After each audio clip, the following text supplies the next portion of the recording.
और पाप बड़े आराम से हो जाता है। पुण्य करने में जोर पड़ता है, पुण्य बांधने में जोर पड़ता है, पाप करने में कोई जोर नहीं पड़ता है। कर्म बांधते समय तो कोई जोर नहीं पड़ता है, कर्म तो अज्ञानता पूर्वक बांध लिए जाते हैं, लेकिन कर्म तोड़ते हैं तो ज्ञान की आवश्यकता होती है। किसकी?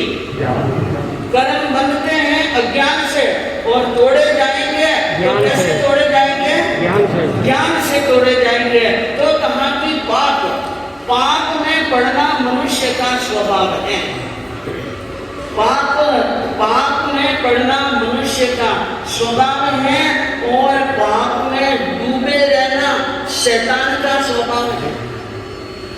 पाप में पड़ना मनुष्य का स्वभाव है, पाप में डूबे रहना शैतान का स्वभाव है, और पाप से दुखी होना संत का स्वभाव है, और पाप से मुक्त होना ईश्वर का स्वभाव। पाप से क्या मुक्त? ईश्वर भगवान पाप से क्या हो गए? मुक्त। एक संत आत्मा है, अगर उनसे पाप होता है मजबूरी से, प्रमाद से, तो पाप होने के बाद में दुख होता है, ये मैंने पाप किया और इनका कर्म का बंध हुआ है, और ये किसको भोगना पड़ेगा? मुझको ही, हमें को करना भोगना पड़ेगा। अभी आपने दृष्टांत सुना कि भले का भला न बुरे का बुरा। मैं कहूँ ज्यादा सिद्धांत पढ़ने की जरूरत नहीं है, आगम का ज्ञान भी ज्यादा पढ़ने की जरूरत नहीं है, बस यही सूत्र काफी है। भले का भला बुरे का बुरा, नतीजा मेरा करता है, करके बुरा और चाहे भला, ये हर दिन नहीं हो सकता है। जो कर्ज तुमने ले लिए, जो कर्ज तुमने ले लिए,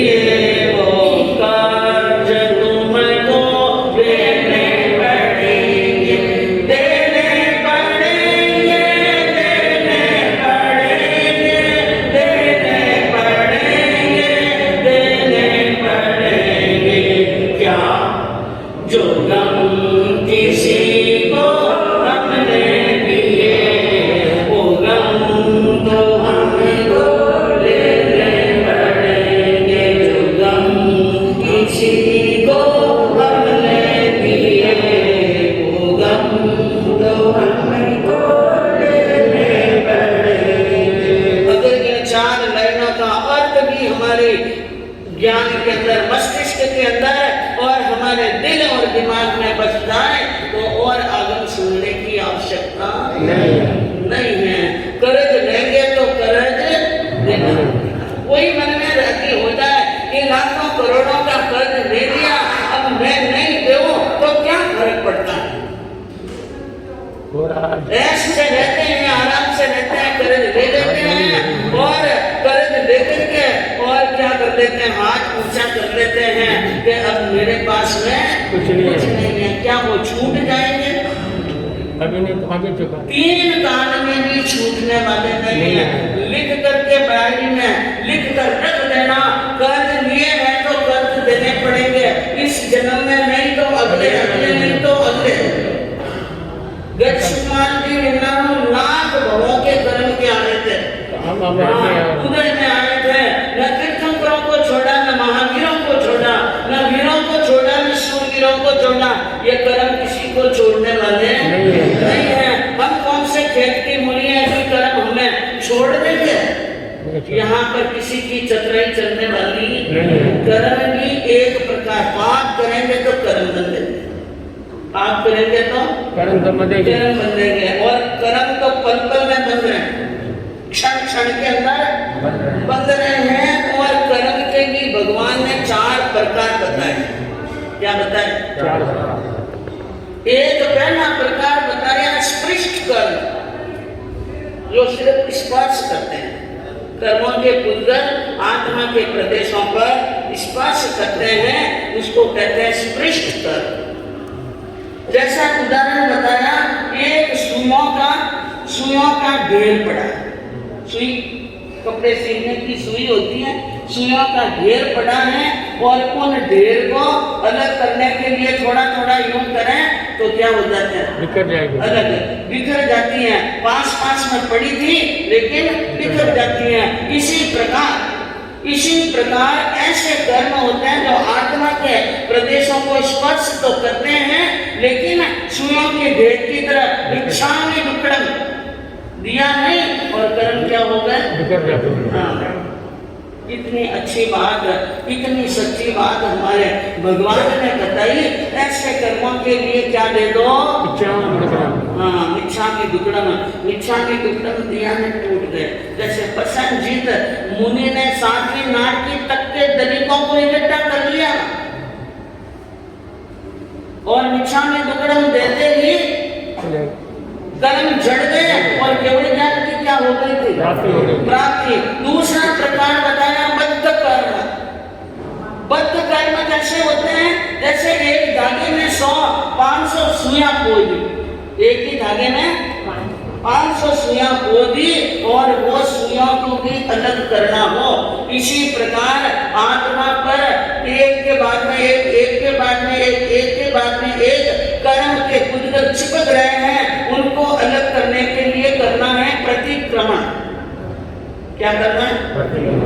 तो प्रतिक्रमण करने से दूसरे प्रकार के कर्म टूट जाते हैं, जैसे एवंता मुनि ने किया। क्या पानी में पात्री डुबई। अब यहाँ आपको जब अंतगत सुनने को मिलेगा तो बताया जाएगा कि कैसे कर्म बंद है, ये कैसे कर्म टूटे। तीसरे प्रकार के होते हैं नित्यत्व कर्म। नित्यत्व कर्म कैसे होते हैं? जैसे सुइयों के ऊपर जंग लग जाए, जंग, सुइयां बाहर पड़ी हैं, पानी का संयोग मिला, बहुत समय तक, ज्यादा समय तक साथ में रहने से जंग लग गया और वे सारी सुइयां चिपक गई। क्या हो गई? चिपक गई। उन चिपकी हुई सुइयों को दूर करने के लिए अग्नि में डालना, तपाना। क्या करना? तपाना। और तपा करके उस काट को यानी जंग को जला करके वापिस सुइयों को क्या कर सकते हैं? साफ कर सकते हैं, चमका सकते हैं। इसको कहते हैं नित्यत्व कर्म। जो आत्मा पर चिपक गए हैं उनको तपस्या के द्वारा, किसके द्वारा? तपस्या के द्वारा। जैसे अर्जुन माली ने 1141 मनुष्य जीवों की घात की। 6 महीने के अंदर कर्म बन गए और 6 महीने के अंदर घोर तपस्या करके कर्मों को तोड़कर मोक्ष के अंदर क्या तो उदाहरण दिए हैं भगवान ने आत्मा के अंदर, कैसे समझाया है बंदी आत्माओं को, ऐसे ऐसे आख्यान सुन करके भी अगर हमारी आत्मा न जागे तो पाप कर्म का बड़ा क्या है, बड़ा उन्हें चल रहा है। एक है निकाचित कर्म। कौन से कर्म? सबसे ज्यादा खतरनाक होते हैं निकाचित कर्म। जैसे सुइयां हैं और सुइयों को एकदम लाल सुरंग तपा दी और तपाकर गन की मार से उनको कूट कूट कर पीट कर तपा कर पीट कर उनको एक गड्ढा बना दिया। क्या बना दिया? गड्ढा बना दिया। जो 100-500 सुइयां थी उनको तपाकर कूट कर पीट कर एक गड्ढा बना दिया। अब सुई का आकार प्रकार नहीं है। इसी प्रकार हमारी आत्मा के प्रदेशों के साथ में कर्मों के पुद्गल इस प्रकार मिल चुके हैं, इस प्रकार मिल चुके हैं कि आत्मा के प्रदेश और कर्म के पुद्गल समझ में आते ही नहीं। जैसे भट्टी में पड़ा हुआ लोह का गोला, भट्टी में लोह का गोला पड़ रहा है तो वो लाल शुरू हो जाता है, अन्य खीरों की तरह वो भी क्या दिखता है, लाल। तो कर्म ऐसे हो जाते हैं और वे कर्म जिस गड्ढे से सुइयां निकालनी है तो वापिस उनको पानी बनाकर डालना पड़ेगा। इसी प्रकार उन कर्मों को तोड़ने के लिए जिस रूप में कर्म बांधे उसी रूप में क्या करना पड़ेगा, भोगना पड़ेगा। निकाचित कर्म, और निकाचित कर्म किसे कहते हैं ये समझने की बहुत जरूरी बात है। पाप किया न राजी हो गए। हम सोच लेना अपने मन के अंदर कि हम निकाचित कर्म कितने बांधते हैं। फूलों की माला जोरदार बनी और फूलों को अच्छी तरह से सिंगाया और सजाया और फूलों की सैया बनाई और फूलों के सहरे बनाए, फूलों के गदरे बनाए, फूलों के ऊपर चलते चलते कोमल कोमल फूलों को मसलते चल रहे हैं, बड़ा आनंद आ रहा है, मन बड़ा क्या हो रहा है। कोई नीचा में दुर्लभ आया यार, ब्याह में शादियों में गया और कई फूल आ गए, कई घूमने के लिए गए, जालियों पर लगे सुंदर सुंदर फूलों को तोड़ दिया और कोमल कोमल पत्तियों को हाथ में लेकर मसल दिया। रिक्शा में दुकड़म देखा, प्रत्येक मन किया, याद नहीं आ बट याद नहीं आ। तो इस प्रकार पाप करके पाप के कार्य को जानबूझकर कर करके मन में राज्य होना। जैसे सैनिक महाराज एक बार शिकार करने के लिए गए, एक बार शिकार करने के लिए गए, धनुष के ऊपर बाण चढ़ाया, कान तक डोरी खींची और एक तीक्ष्ण बाण गर्भिणी हरिणी के लग गई। हरिणी तड़पने लगी और इतनी तड़पी, इतना दर्द हुआ कि उनके प्रश्न हो गए। क्या हो गया? प्रसव हो गया। हिरणी भी मर गई और बच्चा भी मर गया। सैनिक बहुत खुश हुए, बहुत राजी हुए। देखो मेरा शौर्य और मेरी कला देखो कि मैंने एक तीर से 2 शिकार कर दिए। एक तीर से क्या कर लिए? हाँ, अपनी सूरवीरता, अपनी कला की, अपने स्वमुख से प्रशंसा करना, श्रद्धालुओं के सामने प्रशंसा करना, ऐसी प्रशंसा कई बार करते रहे समय समय पर और कर्म बांध लिए नागी के। कितने शाही की संगति आ भी गई, तीर्थंकर गोत्र बांध भी लिया तो भी नरक टली क्या? नरक नहीं टली। तीर्थंकर बनेंगे, शाही संकेत भी प्राप्त हो गई, मोक्ष निश्चित हो गया, लेकिन जो पहले बंधे हुए कर्म थे वो कर्म तो टूटे नहीं। इसलिए ज्ञानी क्या कहते हैं कि भाई कर्म बांधते समय, पाप करते समय क्या रखो? ध्यान रखो। हाँ, स्वीकृति नहीं मिटाई रे का कर्मों की,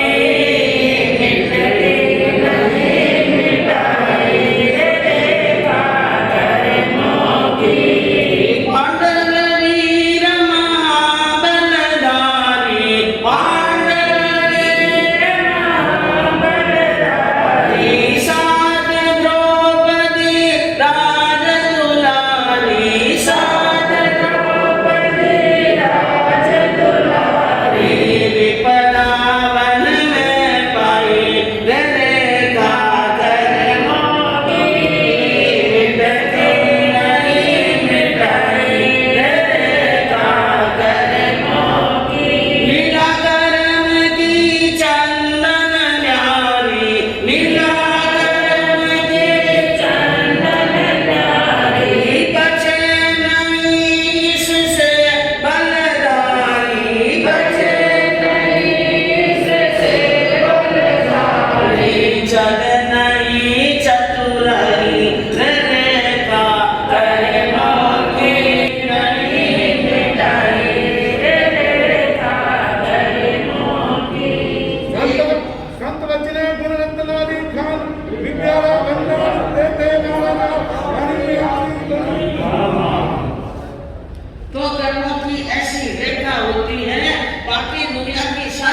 हाँ, निकाचित कर्म इतने जबरदस्त होते हैं और वन के अंदर विपदा भोगनी पड़ी हमारे महापुरुषों महाशक्तियों के जीवन में।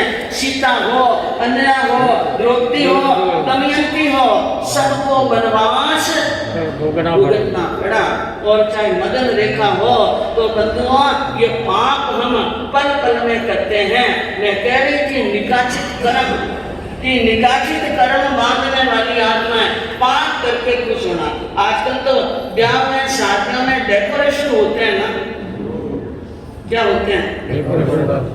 डेकोरेशन होते हैं जिसके अंदर साग सब्जियों को फलों को ऐसे काटा जाता है जैसे जानवरों के आकार जैसा और फूलों के आकार जैसा कलाकारी बताते हैं।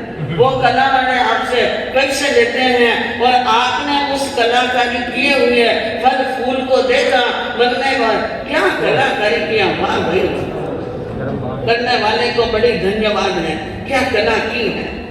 कला करने वाले ने कला की, पैसे देने वाले ने पैसे लिए और देने वाले ने दिए। और आपने वहां उनकी अनुमोदना कर ली। पाप की क्या कर ली? अनुमोदना। पाप की अनुमोदना होती हो तो समझना चाहिए निकाचित कर्म। जिस प्रकार जिस फल को देखकर आपने जिसकी अनुमोदना की है आप उसी वनस्पति में जाएंगे, उसी प्रकार आपके शरीर को काटा जाएगा और उसी प्रकार उन पर कला की जाएगी। जब भुगतान होगा उस समय याद आएगा कि एक कर्म मैं कटे बांधे, नहीं मान दिया भाई अपने ही कर्म, कोई कर्म किसी दूसरा है नहीं है। तो कर्म बांधना बहुत आराम से है, इसलिए यही कहना है अनुमोदना करो तो धर्म की करना। कोई एकांशना उपवास करके हमारे महलों की सिद्धि तक चल रहे, क्या चल रहे हैं? और 8 की लड़ी शुरू हो चुकी है और 8 की लड़ी का बेला चल रहा है। आपको तो रोज प्रवचन के बाद में खड़े रह करके सिद्धि तप वालों की अनुमोदना करनी, सिद्धि तप करने वालों को, सिद्धि तप करने वालों को कुर्ती गणी जल्दी जल्दी गया और कपड़ा बदलना है दुकानदार, अनुमोदना करनी चाहिए। वहां तो की नहीं और जहाँ सब्जियों की कटिंग थी वहां खुले मुंह से क्या कर दी। और जो फल मिलेंगे ये फल हमको ही भोगने पड़ेंगे। आपके सामने वर्णन चल रहा है अंजना शक्ति के जीवन का, आप सुनेंगे